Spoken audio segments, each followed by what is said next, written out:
Right, Scrafters, Game 2 is loading. It's on Dreamcatcher again, same map, same players as the first game. Unsurprisingly, I guess. There's 12 minutes of action, presumably, in store. So, Cadesius this time in the bottom right of Dreamcatcher, and up in the top left, Adam playing as Terran. So last time what we saw was the Terran built some stuff, and Cadesius went for a no workers, no pylons nexus, which didn't pan out that well. So what I'm sincerely hoping is that no, Cadesius, no. What are you going to do with gas? You don't have any stuff. You can't build things. You don't need gas. You don't need gas for ages. I can only assume if I scouted this, I would be like double gas before gateway. That's, I don't know, 3-minute Dark Templars. It's got to be right. 3-minute Dark Templars, or maybe super fast Archons. That's the only thing this can be, but my suspicion is the double pylon, the triple pylon. Why, Cadesius, why? What you need is a building. You need a gateway. You need a gateway so that you can build stuff. You've constructed these, but you're not mining anything from them. So those were a waste of money. Don't waste your money. Spend it on an army. Let's go and check what's happening in the Terran. Things are happening. So again, a very quick gas from the Terran, but it is being mined from. So if we check the income tab, Cadesius still not mining any gas. Does have a mineral advantage this time, which is as it should be. Protoss have the ability to chrono, not that he has. I don't know how he's done that then. Who knows? Protoss can use Chrono Boost on the Nexus itself, and it does mean they can get workers out slightly quicker than a Terran. The Terran makes up for that once he has an orbital command, because he can drop mules and then very quickly overtakes the Protoss in income. But in the early game, you'd expect the Protoss to have a very slight advantage. So, expand coming down for the Terran player, and that's reasonably quick expo. No units out yet. Going straight into the reactor, which is suspicious. There's no second racks on the way, so that normally means you're going to build a factory and swap them over. If there was a second racks, then it might be a slightly different build. You would do one racks with a reactor, one with a tech lab, but that's not what we're saying here, so I don't know. There's the orbital command being built. This is indeed a factory, so I'm guessing Hellions or Cyclones. Interestingly though, neither player has done much in the way of scouting. Adam has seen inside his opponent's base, and I missed that. I don't know when that happened, but presumably that's the worker getting home, so quite a while ago.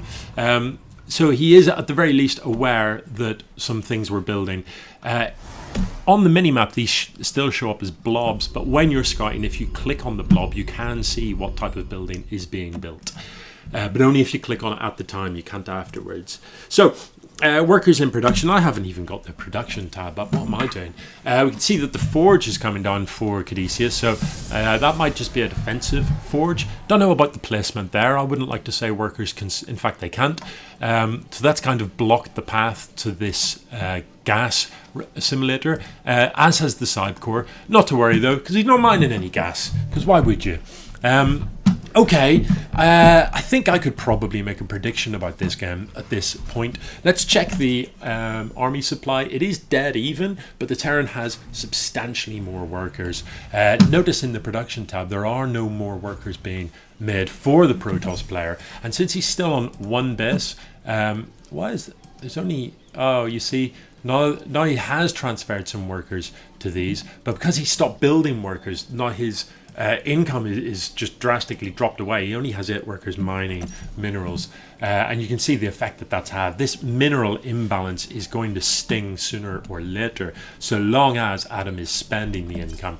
And it looks like he is. So this time we do have units being built, so already I'm seeing a great improvement from Cadesius, but he still needs to think a little bit about the basics.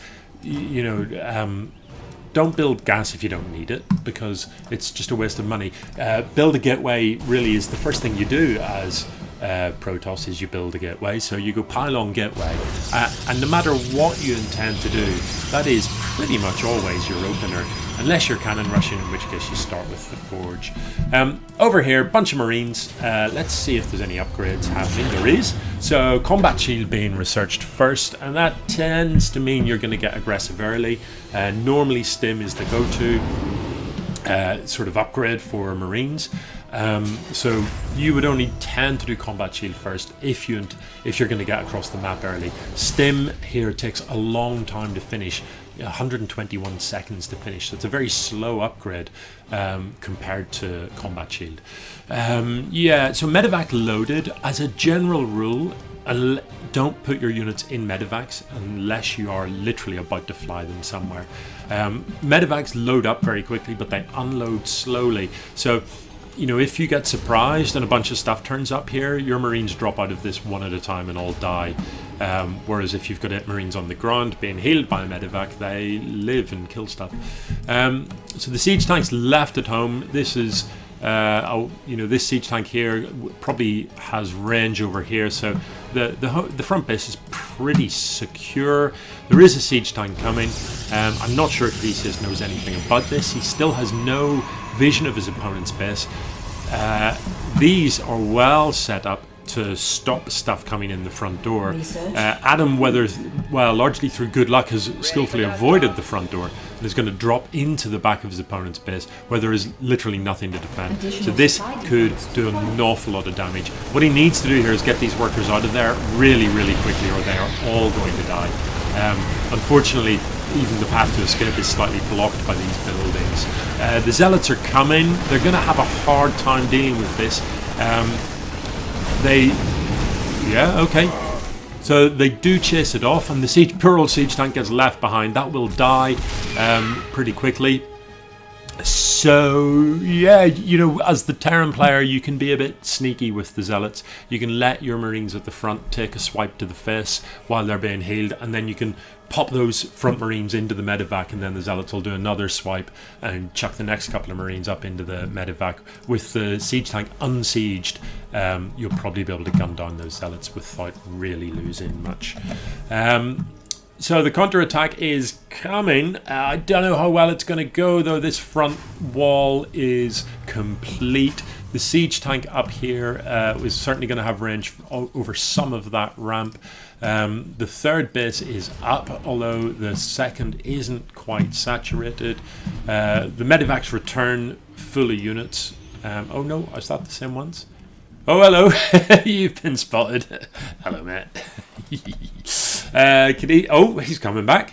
Yeah, Cadesius is just going to go for it here, and the siege tank is already softening these up. There's a hole in the wall, but given that there's a hole in the wall, don't stand there. You're just getting shot in the face by a siege tank you can't even see. Ignore those. These are the things you want to kill. The juicy workers over here. Although, not that it's going to matter. With 2 grand in the bank, Adam doesn't really need workers anymore. So that has been cleaned up pretty quickly. This isn't even going to burn down. It's going to get repaired. There's no danger of a supply block.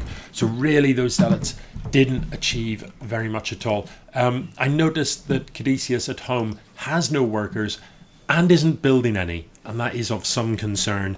The income tab looking a little bit miserable here, so he is very quickly going to run out of minerals. He's got zealots queued up, but you don't need zealots, you need workers.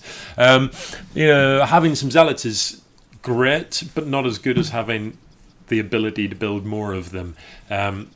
So he's down to his last 100 minerals. He really needs to get these workers building, otherwise this game is over. Because if he spends his last 100 on a zealot, that will be problematic. He does have one worker. It's not mining. It's actually, look at him. He's actually, let's see this little guy. He's just hiding behind a pylon, holding the minerals. Hasn't even taken them home yet. I think he's got a plan. This guy is later just going to quietly slope off. He knows that the end's coming, and he is just going to slide out of the way when battle comes and go and start up his own business with that little stash of minerals he's got. That's his plan. He certainly is not doing his job. Bunch of siege tanks. These guys are just chilling out. What I'd like to see happening in this game is a little bit more scouting. You know that you've done damage to the mineral line. You know that you've fended off an attack. So you must be feeling confident about the position you're in. You know, you've got a orbital command here full of energy. Why not be dropping some scans, get some information about where you're at? Because if you're the Terran right now and you see this and this, he has spent it. Oh, tragic. Literally tragic. You can't build any workers. Dude, you had hundreds. You had plenty of opportunity to build workers. And look, there he is, look. Hello. I'm just, you can't see me. If I hide behind this gateway, they won't know I'm here. Later on, I'm going to buy a little place, a little cafe by the sea. So I'm screwed. To be honest, mate, you've been a bit screwed for a while. Like, you were screwed the minute you didn't build any workers to replace all the ones you've lost. But as I was saying, if you're the Terran and you scan and you see this, you don't hesitate. You just march across the map and wreck face. There's nothing there that can really take you on. I mean, yes, these zealots are going to do some damage to your frontline marines, but there was loads of siege tanks. How many siege tanks are there? No, not that one. Look, there's 8 siege tanks. You know, that's you're just going to wreck anything that the Protoss has to offer. These zealots are moving out. Perhaps Adam has seen that. Perhaps he's not. I don't think he has. We'll see whether these are on a move command or actually on a attack command. Why? I'm not sure. Oh, it's ugly. Look, the zealots are... No. Nobody wants to see this. This guy at the back, he's still like poking a rock while his mates are just going, any help here? Any help? So the zealots will clean up these marines because the marines stood still. But, you know, this is happening. I don't know about the decision to siege up here. Siege tanks actually do more DPS unsieged, and splash damage on buildings, kind of irrelevant. You want the DPS. So unsiege these and just march through. And you've got so many... You're mob-handed here, so you don't even need to worry about these. Stim across and end this misery. These guys, meanwhile, are going to get shot in the face until they're all dead, really. Well, that... Justice for hire. They killed that siege tank. And probably feeling pretty happy about that. I wonder, did our little worker friend make it out? Is he living somewhere? Is he over here? Is he here? No, I fear he's dead. GG. Sad times.